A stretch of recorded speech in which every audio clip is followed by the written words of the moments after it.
Kumpiskado ng mga tauhan ng Station Drug Enforcement Team ng Iloilo City Police Station 1 ang tinatayang aabot sa 2 milyong halaga ng iligal na droga sa isang drug buy-bust operation sa Molliloni City proper, Iloilo City nito lamang ika-27 ng Nobyembre taong kasalukuyan.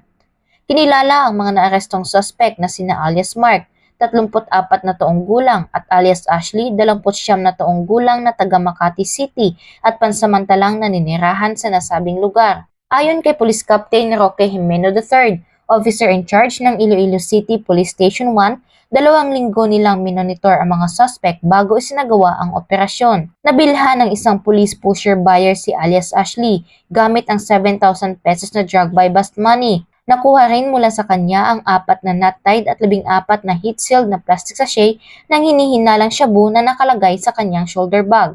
Samantala, nakuha naman kay alias Mark ang 2 maliliit na sachet ng iligal na droga. Sa kabuuan, ang mga nakumpiskang iligal na droga mula sa 2 suspect ay tumitimbang ng humigit kumulang 275 gramo ng shabu na may tinatayang katumbas na halagang 1,870,000 pesos batay sa standard drug price value.